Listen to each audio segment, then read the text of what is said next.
16절입니다.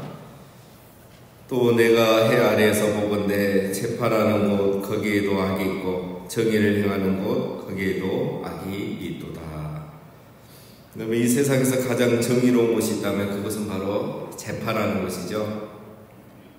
그런데 지혜자는 말하기를 거기에도 악이 있고 불의가 있더라는 것이죠.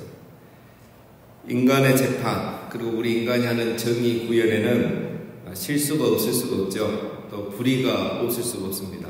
왜냐하면 인간이 이미 죄인이고 타락이기 때문이죠. 이거는 굳이 우리가 설명하지 않아도 뉴스에서 자주 봅니다. 유전무죄, 무전유죄 이런 말이 있다는 것 자체가 정말 얼마나 이 땅의 재판 또 정의가 굽어있는지 알 수가 있습니다. 인간의 재판에는 늘 이런 것이 있을 수밖에 없습니다. 그래서 성경에서는 이 불의한 재판에 대해서 이런 일이 있어서는 안 된다는 것을 출애굽기에서 이미 강조하고 있습니다. 그러니까 지금부터 4,500년 전에 3,500년 전에 벌써 이런 법이 있었다는 거죠. 우리 성경에도 출애굽기 23장에 보면은 잘 나와 있습니다.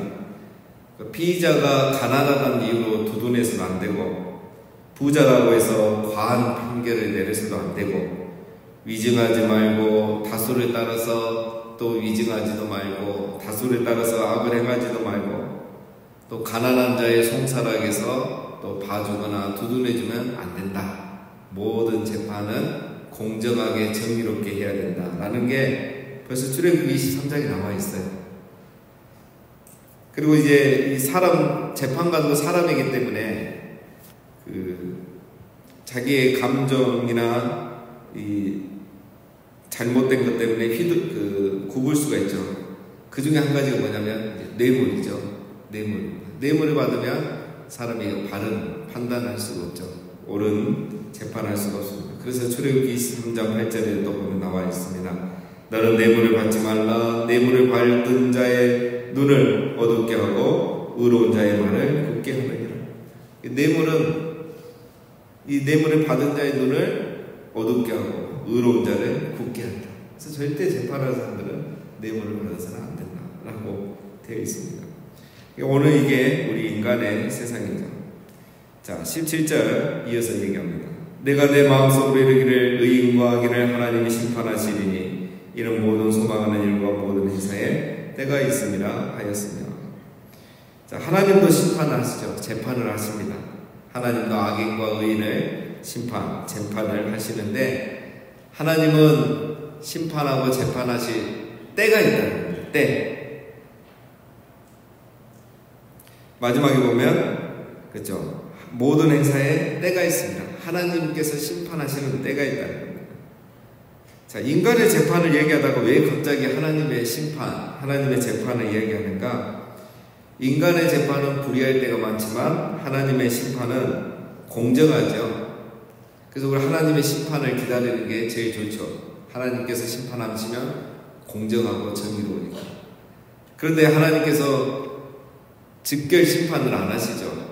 하나님이 지켜보고 계시죠. 그래서 의인이 피해를 볼 때도 있고 억울할 때가 많습니다. 그러나 하나님께서 때가 되면 공정한 심판을 하신다는 거예요. 인간의 재판에는 오류와 악과 불의가 있을 수 있지만 하나님께서 때가 되면 정의롭고 공의롭고 공평하게 심판을 하신다는 겁니다. 원문에 보면 모든 소망하는 일이란 말은 없습니다. 우리 이제 번역을 하면서 이렇게 이해하기 좋게 추가했는데 없는 것이 오히려 이해하기 더 편합니다.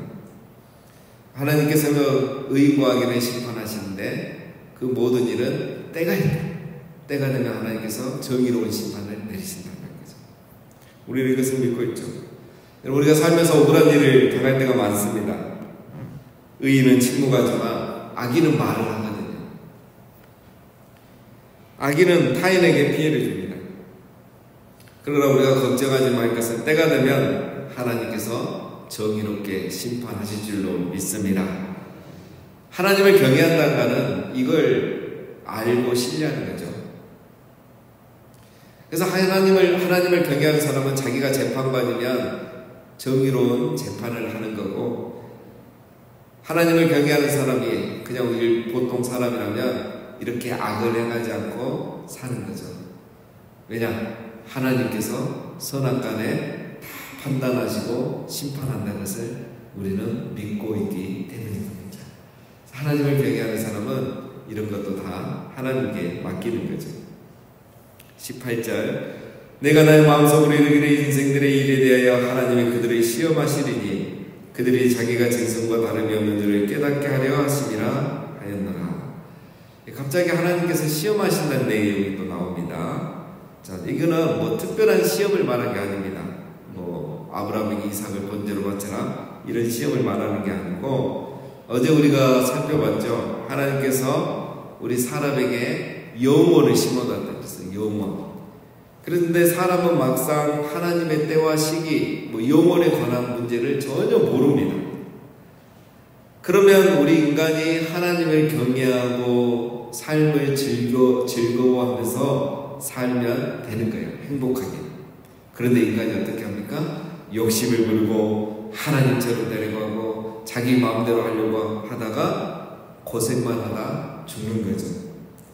이게 바로 하나님이 인간을 시험하시는 거예요.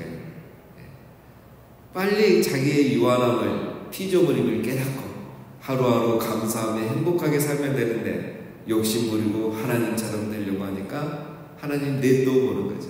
시험을 해보는 거예요. 언제까지 그렇게 사는가.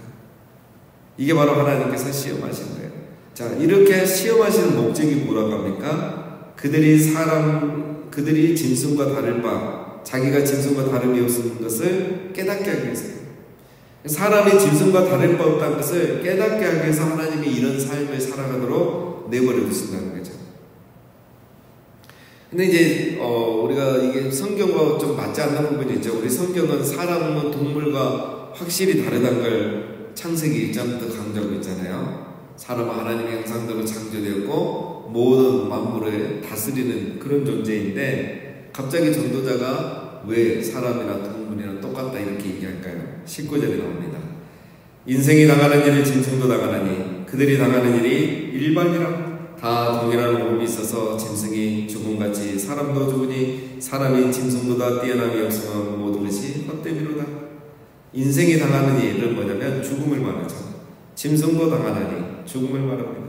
그들이 당하는 일이 일반이라. 똑같다. 사람도 죽고 짐승도 죽고 다 죽는다.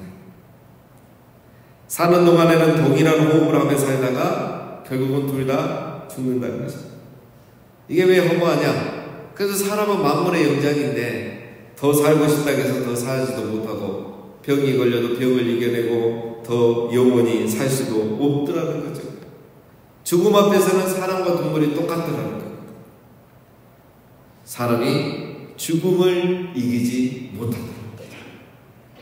동물도 그러는데 사람도 죽음을 이기지 못하더라는 거예요. 사람이 만물의 영장이고 더 나은 존재 같지만 죽음을 이기지 못한다는 면에서는 동물과 다를 바가 없다. 참 허무하다라는 겁니다.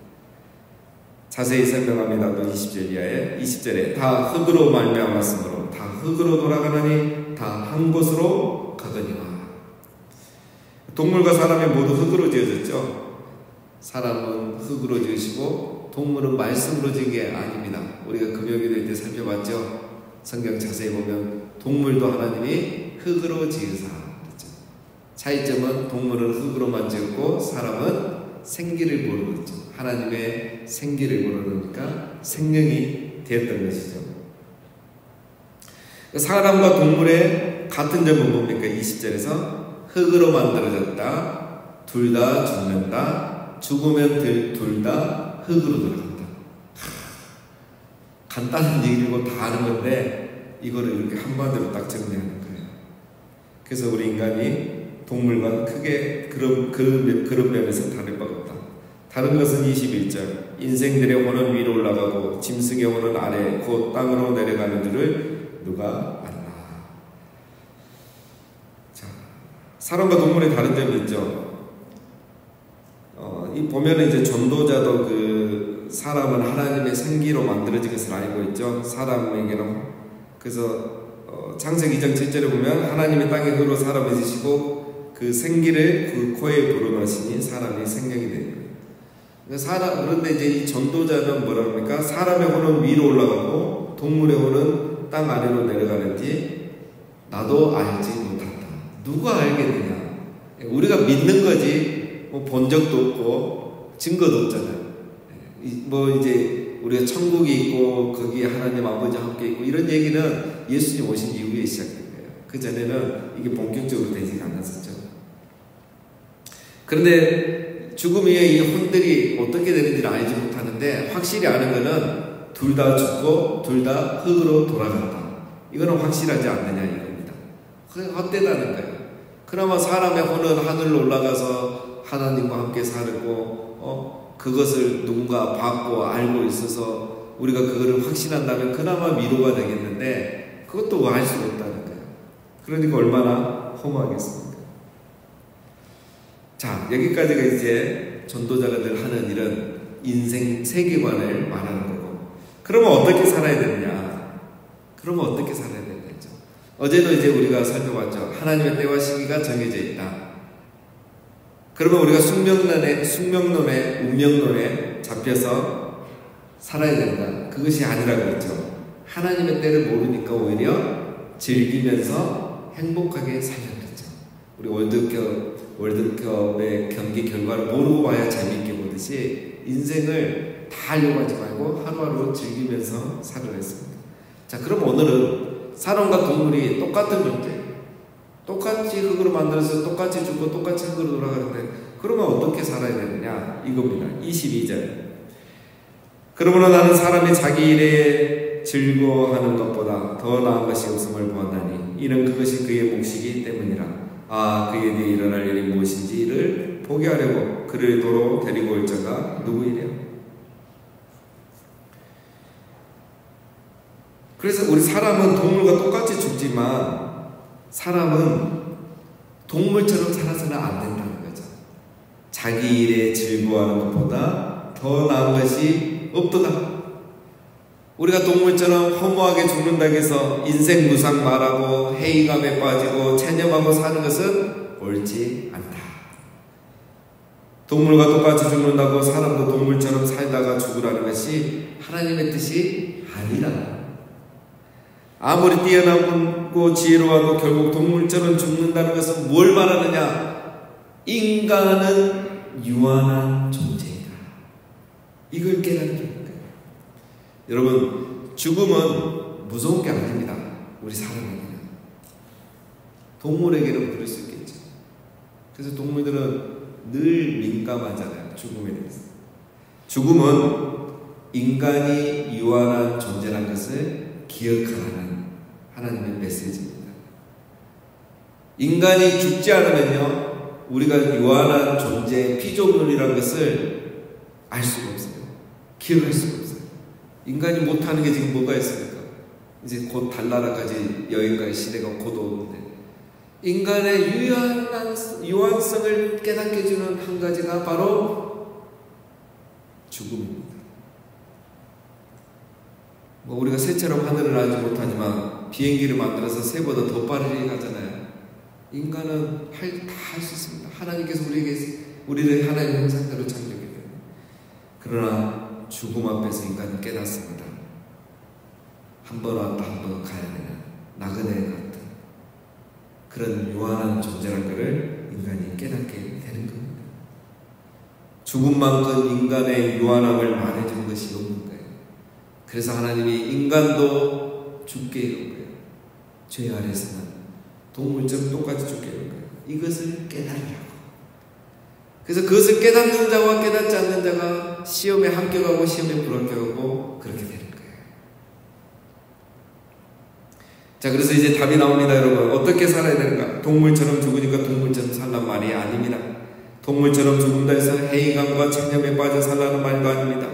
유한한 존재임을 깨닫고 교만하지 말고 자기 일을 즐거워하면서 살아가는 거죠. 언젠가는 죽기 때문에 헛되게 살지 말고 체념하면서 살지 말라는 겁니다. 어차피 죽을 인생이니까 내 마음대로 살다 죽는 것이 아니라 주어진 시간을 뜻깊게 보내라는 게 바로 이 죽음이 우리에게 주는 메시지인 겁니다. 똑같은 죽음인데 이걸 깨닫는 자와 깨닫지 못하는 자의 삶은 완전히 다른 거죠. 그 다음에 22절에 뭐랍니까? 이는 그것이 그의 몫이기 때문이라. 하나님께서 우리 인간에게 주신 몫입니다. 목. 사람에게 주어진 최고의 복은 자기 일을 즐거워하며 사는 거예요.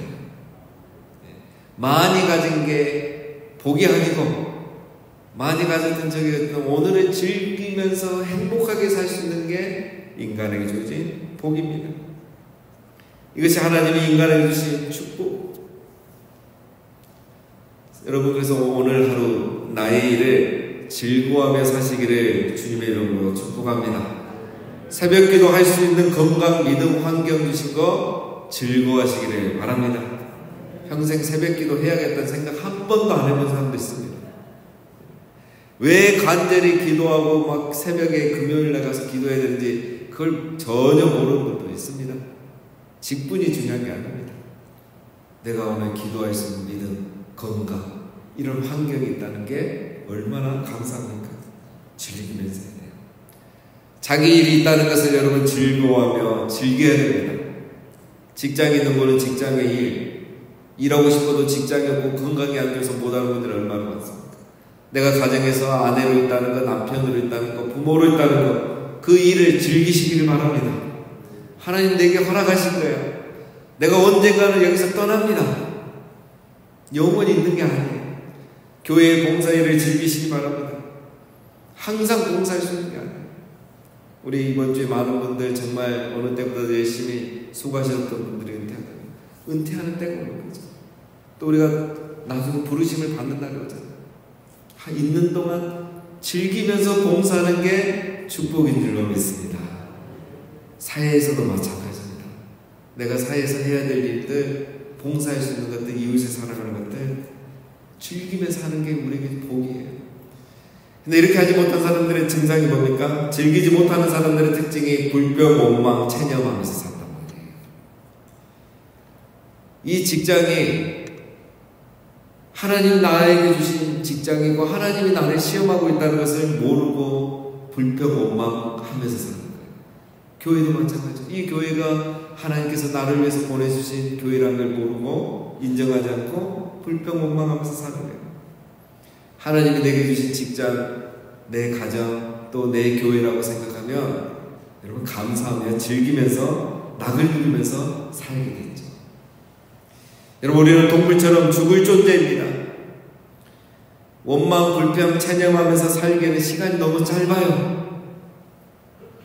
우리가 아담처럼 900년 창세기 인물들처럼 600년, 900년 살지도 않고 100년을 못 살지 않습니까?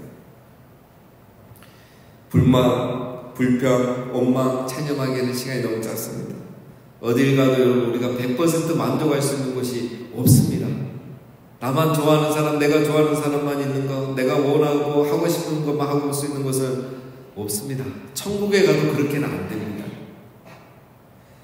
결론적으로 불평, 원망, 체념 이건 뭐냐? 교만의 열매인 겁니다. 내가 인간인 걸 잊어버리기 때문에, 내가 유한한 존재라는 걸 잊어버리기 때문에, 내가 죽는다는 것을 잊어버리기 때문에 오늘 하루 이 한 시간이 얼마나 소중하고 귀한 건지를 모르고 즐겁게 살지 못하고 불평, 원망하는 거예요. 그건 내가 교만한 존재라는 거예요. 나의 유한함을 인정하지 않고 기억하지 않는다는 겁니다. 자기의 유한함을 인정하는 사람은 그렇게 살지 않는 거죠. 이제 오늘 우리가 이 말씀을 들었으니까 오늘 하루를 우리가 어떻게 살 건지 그 선택은 이제 우리에게 달렸습니다. 오늘 하루 나의 삶에 감사하며 즐거워하며 살 것인가? 아니면 내게 주어진 이 몫을 거부하면서 마치 내가 하나님인 것처럼 내 마음대로 판단하고 생각하고 불평하고 원망하고 다른 사람을 탓하면서 그렇게 염세적인 생각을 하며 살아갈 것인가?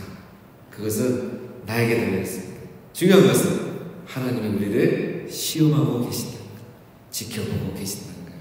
정말 피조물로서 유한한 존재에서 자기의 몫을 잘 누리면서 살아가고 있는지 하나님은 우리를 보고 계신 겁니다. 오늘 말씀을 정리합니다. 하나님의 심판의 때가 반드시 있습니다. 억울한 일, 마음 아픈 일, 하나님께서 회복하실 때가 분명히 있다는 거예요. 그래서 그것 때문에 내 인생이 흔들리거나 피해를 보거나 그렇게 하지 말라는 겁니다. 하나님의 주권을 끝까지 신뢰하는 우리가 되시기를 주님의 이름으로 축원드립니다. 그리고 오늘 한 가지 또 우리는 결국은 죽는 유한한 존재라는 것을 잊지 않기를 바랍니다. 그래서 오늘 하루도 우리가 겸손하게 살면서 감사하고 기뻐하고 즐거워하면서 오늘도 우리에게 주어진 목, 가정과 직장과 교회에서 내게 주어진 이 몫을 즐겁게 감사하게 기뻐하며 사심으로 우리 하나님을 기쁘시게 하는 우리 모두가 되시기를 주님의 이름으로 축원드립니다.